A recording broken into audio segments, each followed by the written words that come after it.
Nathan Clark yawned as he checked his watch. It was nearly midnight, and he was the only person left in the lab at Artemis Biotech. Everyone else had gone home hours ago, but Nathan had stayed to finish processing the new samples that had arrived that morning. The samples were unusual, kept in special containers with government warning labels and delivered by men in dark suits rather than the regular courier service. Nathan had worked at the lab in Boulder, Colorado for 3 years now. His life followed a simple pattern: wake up, go to work, analyze samples, go home, sleep, repeat. He wasn't unhappy, but he wasn't exactly thrilled with his life either. At 32, he had expected to be doing more exciting work than running tests in a corporate lab. He carefully removed one of the mysterious vials from its container. The liquid inside glowed with a faint bluish tint unlike anything he had seen before. The label simply read Specimen 7X Classified. Nathan was supposed to run basic analysis only, no DNA sequencing or advanced testing. These instructions only made him more curious about what he was handling. As Nathan transferred some of the blue fluid to a testing slide, his phone buzzed. The sudden noise startled him, and his hand jerked. The needle he was using pricked through his latex glove and into the skin of his palm. A small drop of the glowing blue liquid entered his flesh before he could pull away. "Damn it," Nathan muttered, quickly removing the glove and washing his hand thoroughly under the emergency sink. The puncture was tiny, barely visible after washing. He applied antiseptic and a small bandage, making a mental note to fill out an incident report in the morning.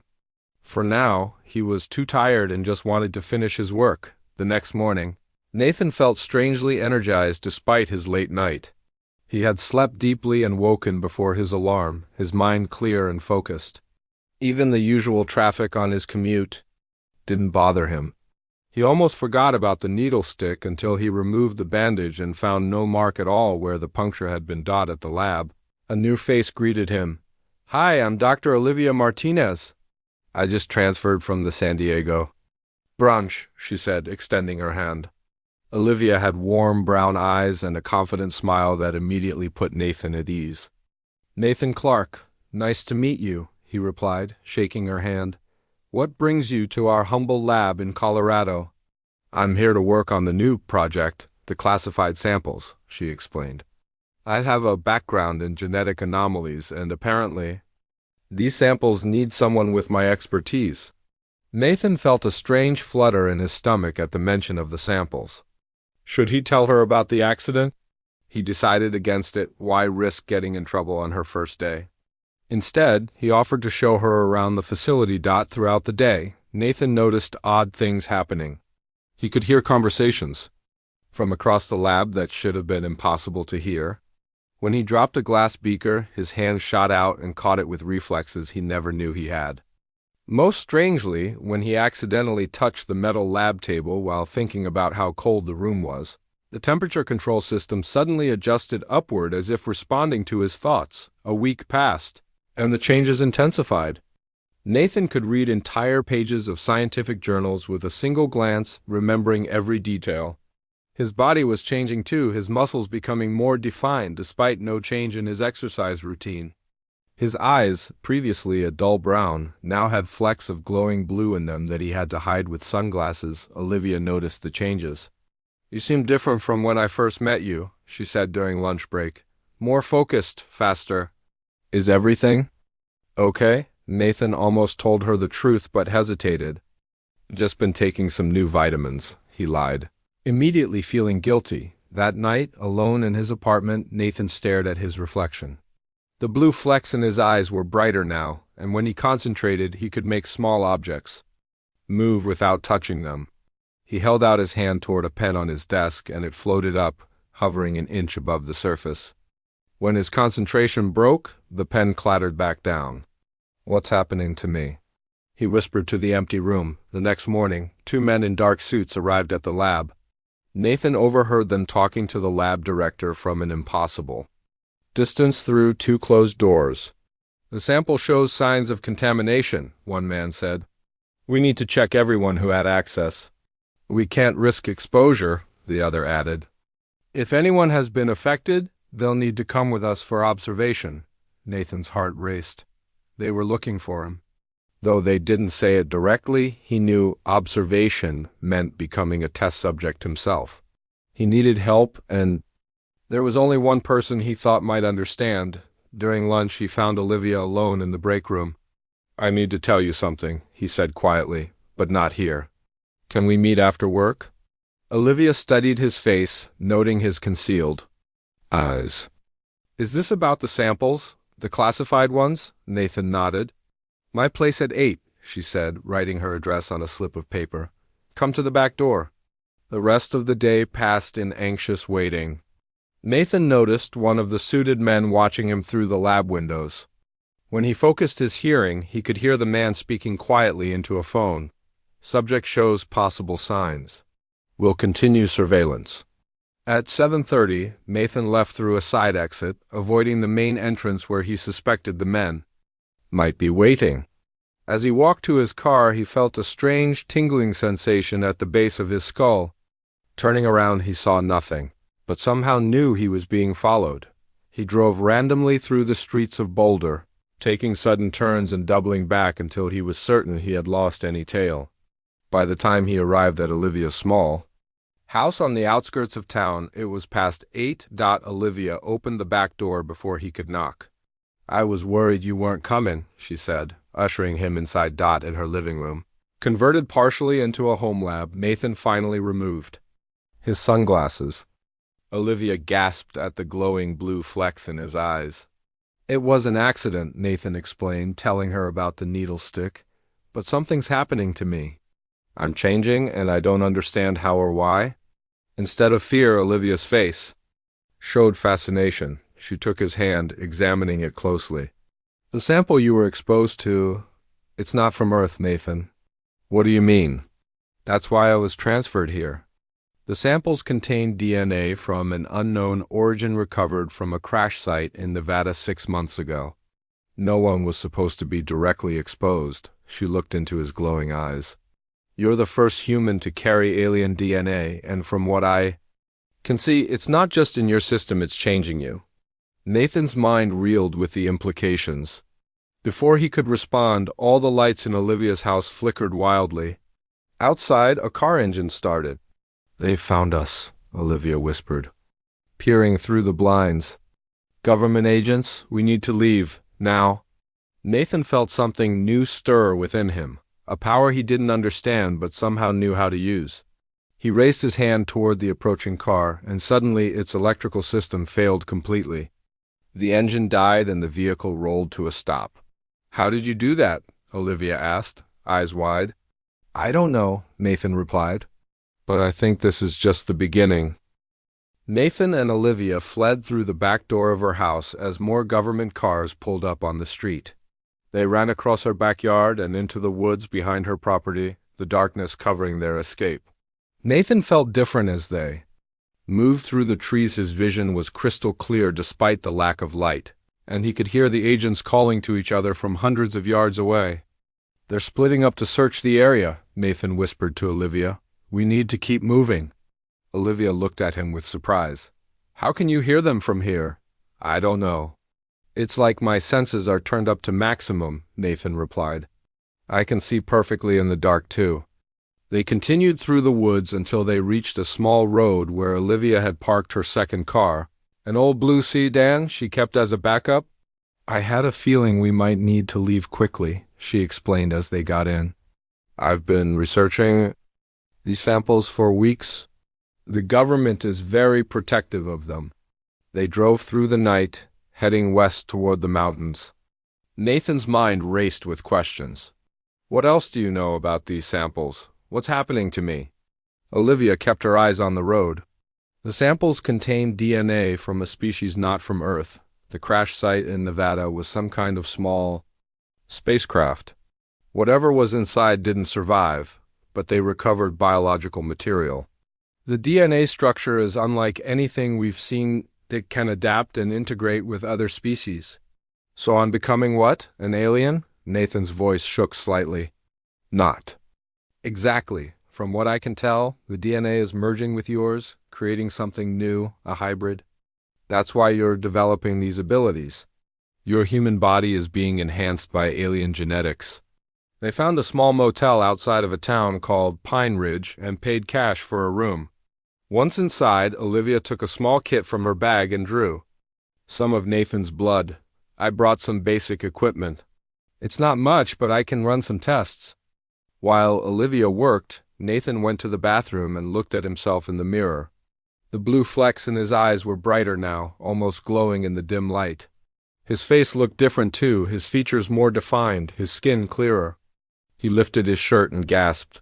His body had transformed overnight. Where he once had an average build, he now had perfectly defined muscles as if he had been training for years. When he came out, Olivia was staring at a small portable screen. "This is incredible," she said. "Your cells are changing rapidly.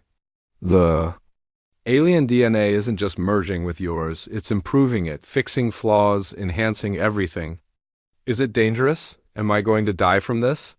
Nathan asked. Olivia shook her head. "I don't think so. The process seems stable, but I've never seen anything like this before. We need to monitor you closely."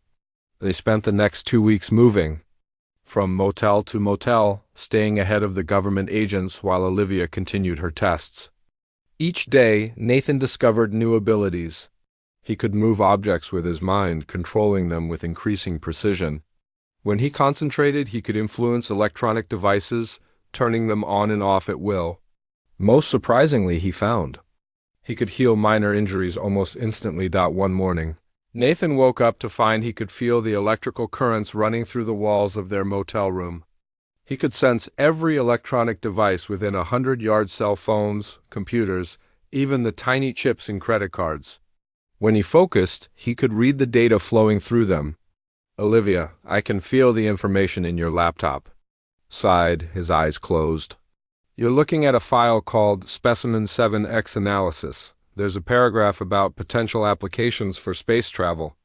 Olivia stared at him in shock. "That's exactly right. I have that file open right now," she said, her laptop aside. "Your abilities are growing faster than I expected. We need to understand what's happening to you." That night, they were awakened by the sound of vehicles pulling into the motel parking lot. Nathan's enhanced hearing picked up radio communications. "They found us," he said, quickly getting up and gathering their things. Olivia looked out the window. "There are at least 10 of them. We'll never make it to the car." Nathan felt a strange calm settle over him. "Stay behind me," he said. When they opened the door, 4 agents were already approaching their room, weapons drawn. "Nathan Clark, Dr. Martinez, you need to come with us," the lead agent said. "Director Ford wants to speak with you." Nathan stepped forward, feeling energy build inside him. "We're not going anywhere." The agent raised his weapon. "This doesn't have to be difficult." Without thinking, Nathan raised his hand. A pulse of energy shot from his palm, disabling all electronic devices in the area. The agent's radios sparked and died. Their car engines shut off. Even their weapon sights stopped working. In the confusion, Nathan grabbed Olivia's hand and ran. They made it to their car, which started immediately at Nathan's touch, despite the electronic disruption affecting everything else. They sped away as the agents scrambled to recover. "How did you do that?" Olivia asked, her voice filled with awe. "I don't know. I just felt the energy and directed it," Nathan replied, his hands shaking slightly. "It's like I knew exactly what to do." They drove deep into the mountains, eventually finding an abandoned cabin near a small lake. It was remote enough that they could stay hidden while trying to understand Nathan's rapidly evolving abilities. A week later, Olivia set up a makeshift lab in the cabin. She had been monitoring Nathan's transformation with growing amazement. "Your DNA has stabilized," she told him. "The alien genetics have fully integrated with yours. You're something entirely new now, Nathan, not just human, not alien, but a perfect blend of both." Nathan demonstrated his latest discovery. He could now feel the molecular structure of objects and manipulate them slightly. He touched a piece of wood and changed its density, making it bend like rubber before returning it to normal. "The possibilities are endless," Olivia said, her eyes bright with excitement. "You could revolutionize science, medicine, technology, Or become a government lab rat, Nathan added grimly. They'll never stop looking for us. That night, as they sat by the fireplace in the cabin, the mood between them changed. They had been working together, running together, surviving together for weeks now. Something deeper had grown between them. I'm scared, Olivia, Nathan admitted. Not just of being caught, but of what I'm becoming. What if I lose myself to these changes? What if I become something not human? Olivia took his hand. You're still you, Nathan. I can see that. Your heart, your mind, those are still human. The alien DNA has changed your body, given you these abilities, but it hasn't changed who you are. Their eyes met, and Nathan felt a connection that went beyond words. As he leaned in to kiss her, the lights in the cabin flickered in response to his emotions. Neither of them noticed the small drone hovering outside the window, its camera recording everything before flying back to its operators waiting in the forest. 1 month passed in the remote cabin. Nathan and Olivia settled into a routine, spending mornings testing his growing abilities and afternoons planning their next moves. Their evenings were for each other, talking, sharing meals, and growing closer. Their relationship had deepened beyond professional interest or survival partnership. They were in love, finding comfort in each other despite their dangerous situation. Nathan's powers continued to develop in surprising ways. He could now communicate with Olivia telepathically, sending thoughts directly into her mind when they were close to each other. His control over electronic devices had become so precise that he could access any computer system without touching it. Most impressively, he could heal injuries when Olivia cut her hand while preparing dinner. Nathan placed his palm over the wound and the skin knitted back together without leaving a scar. Your abilities seem to get stronger each day, Olivia said as they sat by the lake one afternoon. I wonder if there's a limit to what you'll be able to do.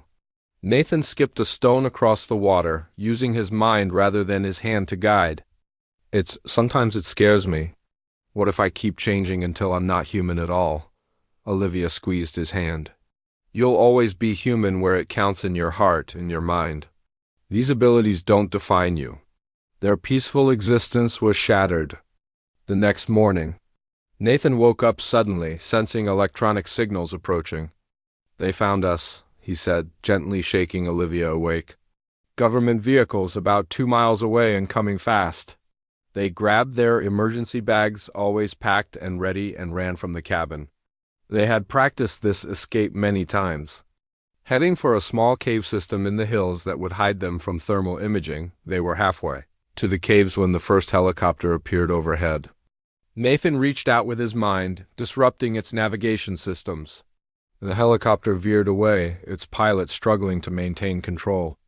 There are too many of them, Nathan said, sensing more vehicles approaching from multiple directions. We need to split up. No, Olivia said firmly, we stay together. A group of 6 agents emerged from the trees ahead, wearing tactical gear and carrying weapons with strange blue lights on them technology, designed to work even when Nathan disrupted normal electronics. Nathan Clark, the lead agent called. Out. Director Ford would like to speak with you. Please come peacefully, Nathan stepped forward, keeping Olivia behind him. We're not going anywhere with you, the agent raised his weapon. We have orders to take you by any means necessary. A woman too. Something snapped inside Nathan. These people had chased them for weeks, forcing them to live in fear. He felt energy building in his body, more powerful than ever before. With a single thought, he lifted all 6 agents off the ground, their weapons flying from their hands. Leave? U.S. alone, Nathan said, his voice eerily calm as the agents struggled in midair. Tell your director we just want to be left in peace. He set the agents down roughly and created a barrier of energy around himself and Olivia.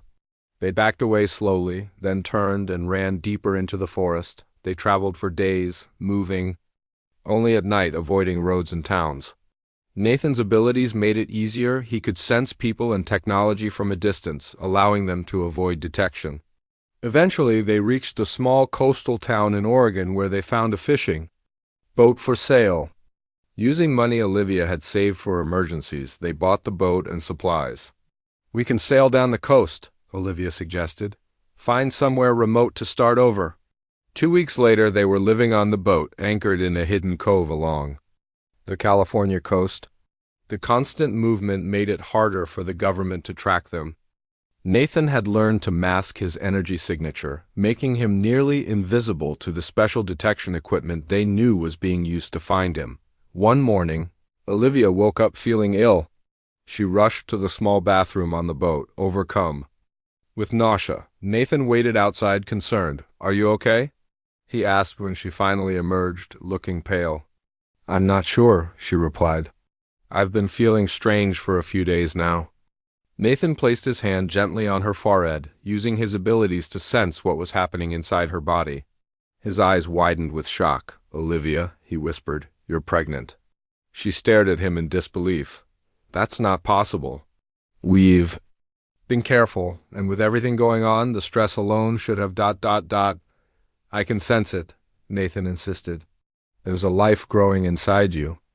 But it's ... double quote," he paused, focusing harder. "It's different.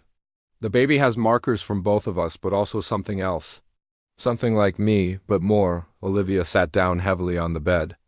"The alien DNA, it must have affected your reproductive cells too." They spent the next few days running tests with their limited equipment. What they discovered amazed them. The fetus was developing at twice the normal rate and showed signs of the same enhanced DNA that had changed Nathan. "Our baby will be born with abilities," Olivia said, her hand resting on her stomach even though she wasn't showing yet. A true hybrid from the beginning. Their discovery brought new fears. If the government learned about the pregnancy, they would stop at nothing to get both Olivia and the baby. "We need help," Nathan said. "Someone who understands what's happening to us, someone we can trust." As if answering his unspoken wish, a mysterious email appeared on Olivia's laptop that evening. The message was brief. "I know what you are. I want to help. Meet me at the coordinates below in 3 days. Come alone or don't come at all, Dr. U." Attached were coordinates for a location in the mountains near Big Sur, just a day's journey from their current position. There was also a strange symbol, a spiral with 3 stars around it. "It could be a trap," Olivia warned. Nathan studied the symbol. Something about it felt familiar, though he couldn't explain why. "I don't think it is. Somehow I recognize this symbol, like it's part of a memory I didn't know I had." "The alien DNA might include racial memories," Olivia suggested. "Information passed genetically." They debated for hours but finally decided to go. The government was closing in again. Nathan had sensed surveillance drones sweeping the coastline, and they needed allies. 3 days later, they anchored the boat in a small, hidden bay and hiked inland toward the meeting point. Nathan was on high alert, scanning constantly for any sign of danger or deception. As they reached the coordinates, a clearing in a redwood forest, they found a single person waiting for them. A woman in her 60s with silver hair and sharp eyes studied them from beside a small campfire. "Nathan Clark and Olivia Martinez," she said, her voice strong and clear. "I've been watching your progress with great interest. My name is Dr. Eleanor Winters. 20 years ago, I was the first human to make contact with the Lyrians, the species whose DNA now flows in your veins, Nathan, and soon in your child's as well." Nathan and Olivia stood frozen in shock. The woman before them knew not only their names, but also about the pregnancy and the alien DNA. "How do you know about us?" Nathan asked, ready to use his powers if this turned out to be a trap. "Dr. Eleanor." Winters smiled gently. "Please sit down, I'm not your enemy." She gestured to logs positioned around the small campfire. "I've been monitoring government communications. When reports mentioned a man with extraordinary abilities and altered DNA, I knew the Lyrians had succeeded." Cautiously, Nathan and Olivia sat down across from Eleanor. The older woman's calm demeanor was reassuring, but they remained alert. 20 years ago, Eleanor began, I was a biologist working for a private research facility when we detected unusual signals coming from deep space, unlike anything we had recorded before. 6 months later, a small scout ship landed in a remote area. I was part of the first contact team. Eleanor pulled up her sleeve, revealing a spiral-shaped mark on her forearm, the same symbol from the email.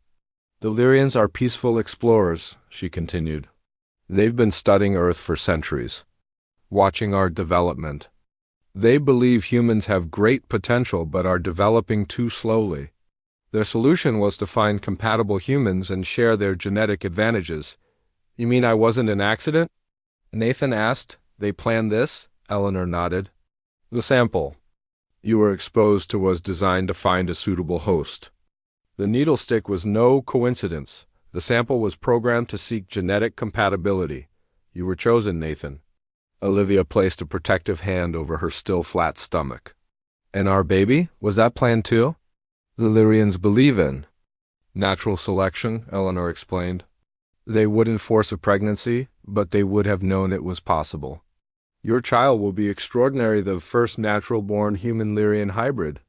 Nathan's mind was spinning with questions. If they're so peaceful, why all the secrecy? Why not just introduce themselves openly? They tried with the government, Eleanor said, her expression darkening. The response was militaristic. The ship I mentioned was shot down. The Lyrians on board died, but not before leaving behind genetic samples and technology. That's what your government has been studying and what you were accidentally exposed to. Eleanor stood and walked to a nearby tree. She pressed her hand against the bark and a section of ground nearby slid open, revealing a hidden entrance. I have a proper facility underground. We'll be safer there. They followed her down a ramp into a surprisingly modern laboratory and living space. Several people were working at various stations, all wearing the same spiral symbol somewhere on their clothing. Welcome to the Alliance, Eleanor said. We're scientists, doctors, and former government agents who believe humanity's future lies in peaceful cooperation with other species. We've been working in secret for years, preparing for this moment. A young man approached them. Dr. Winters, the perimeter sensors are clear. No government activity within 10 miles. Thank you, Ben, she replied before turning back to Nathan. And Olivia, you're safe here. We have medical equipment that can properly monitor your pregnancy. Olivia, and facilities to help Nathan understand his abilities. Over the next few days, Nathan and Olivia integrated into the Alliance community. There were 12 members in total, each with specialized knowledge. Dr. Winters was the leader, having maintained a secret connection with the Lyrians through a communication device salvaged from the crashed ship. Nathan worked with Ben, who had expertise in physics, to better understand his powers. Through careful testing, they discovered Nathan could now access what Ben called cosmic awareness, a form of consciousness that connected him to the collective knowledge of the Lyrian species. It's like tapping into a vast library, Nathan explained to Olivia after a particularly intense session. I can feel their history, their science, even some of their emotions. They're not so different from us, just more evolved. Olivia was working with Dr. Winters and a medical expert named Lisa to monitor the pregnancy. At just 2 months along, Olivia already looked 4 months pregnant. The fetus was developing rapidly, but healthily. The baby's brain activity is off the charts, Lisa told them during an examination. And there's something else, a kind of energy field surrounding the fetus. It's similar to what we detect from Nathan, but stronger, more refined. The next generation is always an improvement, Dr. Winters commented. Your child will have abilities beyond what even Nathan has developed. One evening, while Nathan and Olivia were resting in their private quarters, Nathan suddenly sat upright, his eyes glowing bright blue. What's wrong? Olivia asked, alarmed. They're coming, Nathan said, his voice distant. I can feel them. The government has new technology, something that can track the energy signature of the Lyrian DNA. They rushed to find Dr. Winters, who was already mobilizing the Alliance members. We have protocols for this, she assured them. The facility is designed to go into lockdown. Screens around the lab showed thermal images of vehicles approaching from multiple directions. Despite being underground, they could hear the thump of helicopter rotors overhead. Director Ford is leading them personally this time, Eleanor said, grimly, pointing to a figure on one of the screens. He's been obsessed with capturing a live subject with Lyrian DNA. Now he has a chance at 2-3, counting the baby. Nathan felt a surge of protective instinct. I can stop them. I've been practicing with Ben. I think I can create a large enough energy disruption to disable all their vehicles at once. That would expose the full extent of your abilities, Dr. Winters warned. They'll only want you more. I don't see another option, Nathan replied. We can't keep running. Olivia took his hand. Whatever you decide, I'm with you. Nathan closed his eyes and reached deep into his newfound cosmic awareness. He could feel the Lyrian consciousness responding, guiding him. When he opened his eyes again, they were glowing like blue stars. I understand now, he said softly. This isn't just about us. The Lyrians have been waiting for this moment, the birth of a bridge between our species.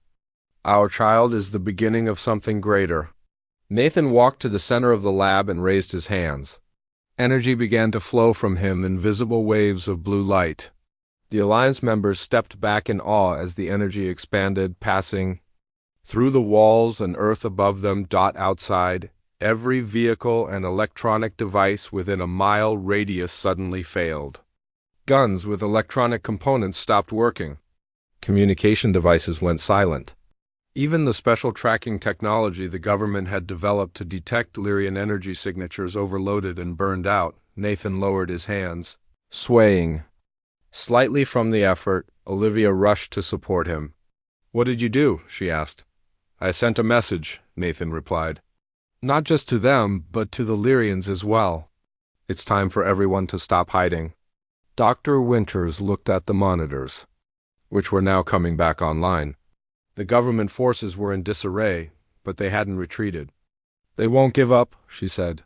Ford has staked his entire career on this project. Nathan nodded, his expression resolute. I know, that's why we need to face him directly. No more running, no more hiding. He placed a gentle hand on Olivia's growing belly. Our child deserves a world where they don't have to hide what they are. What are you suggesting? Dr. Winters asked. A meeting, Nathan said, on our terms. It's time Director Ford learned the truth about the Lyrians and about what's really happening to humanity. The meeting was set for sunrise at a clearing 2 miles from the Alliance facility. Nathan, Olivia, and Dr. Winters would face Director Ford and his team alone.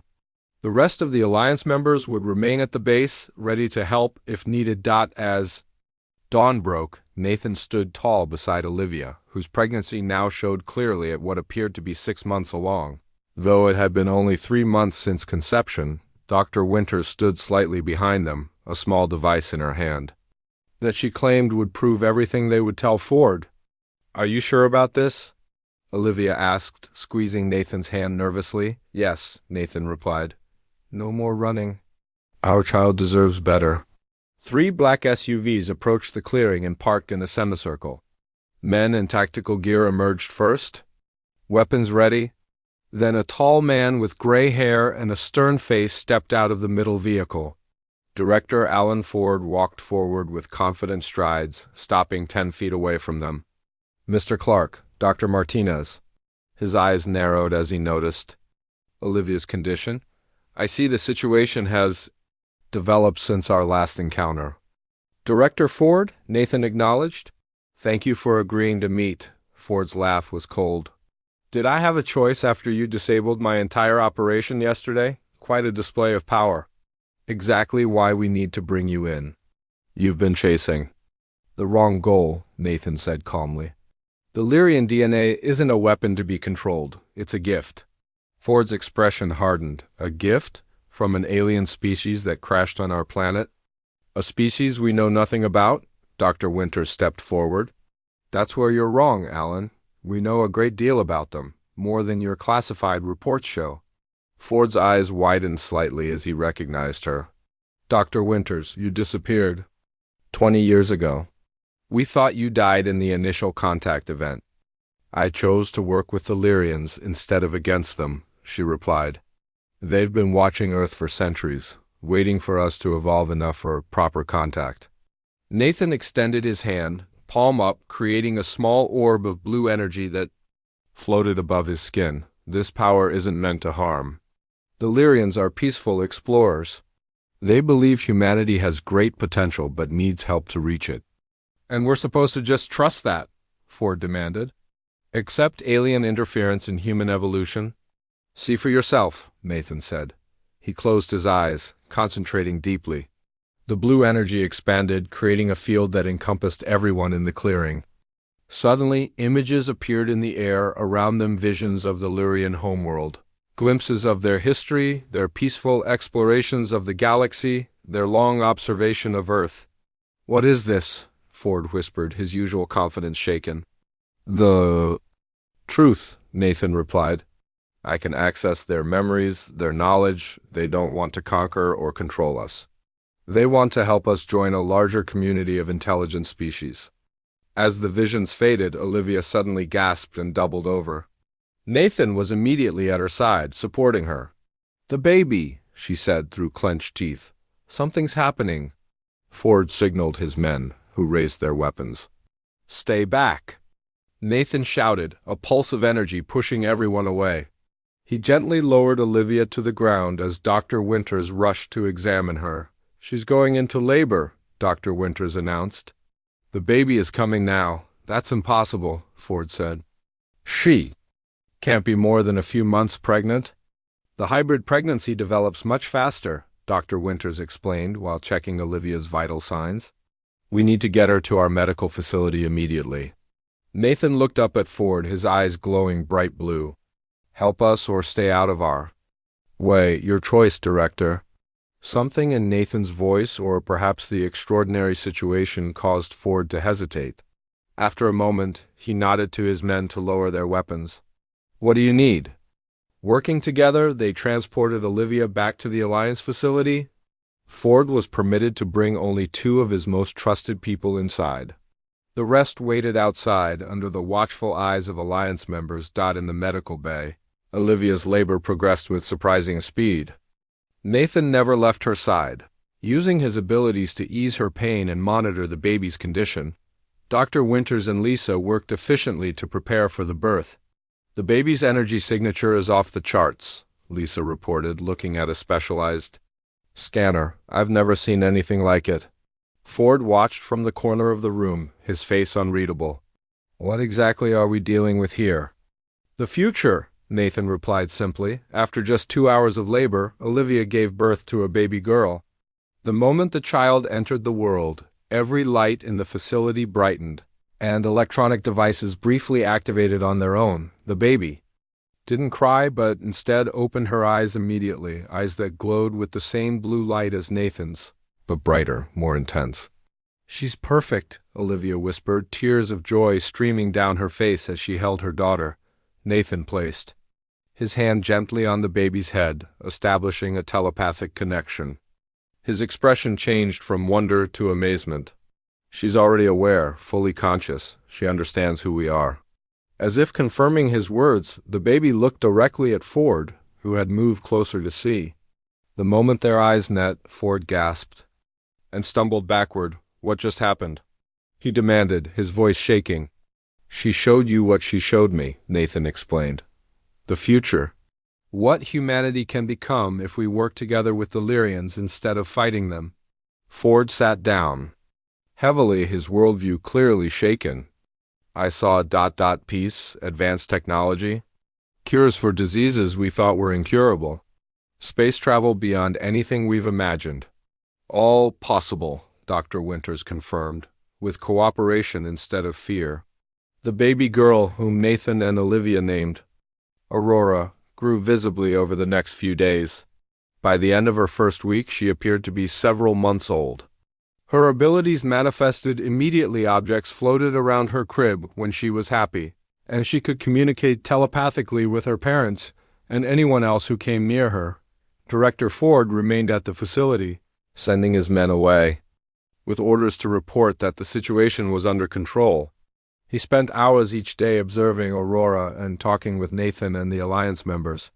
"I've been authorized to establish a new division," Ford announced one evening as they all gathered for dinner. "Official first contact and cooperation with non-terrestrial intelligence. The president has agreed to meet with representatives of the Lyrians if they're willing, Nathan smiled. They're already on their way. Aurora called to them the moment she was born. They'll arrive within the month not as invaders, but as teachers and allies. Olivia watched their daughter, now looking like a toddler though only 2 weeks old, playing with energy fields she created with her tiny hands. What happens now to us, to Aurora? We'll be the bridge, Nathan said, putting his arm around Olivia. Between humans and Lyrians, our daughter is just the beginning. Later that night, as Aurora slept peacefully in her crib, Nathan stood by the window looking up at the stars. He could feel the approaching Lyrian ship, still millions of miles away but coming closer each day. He thought about his journey from ordinary lab technician to hybrid being to father of a new evolutionary branch of humanity. Was it really an accident? Olivia asked softly, joining him at the window. The needle stick that started everything? Nathan smiled and took her hand. The best accidents are sometimes the universe's most carefully laid plans. He looked back at their sleeping daughter, a soft blue glow emanating from her peaceful form. And this is just the beginning.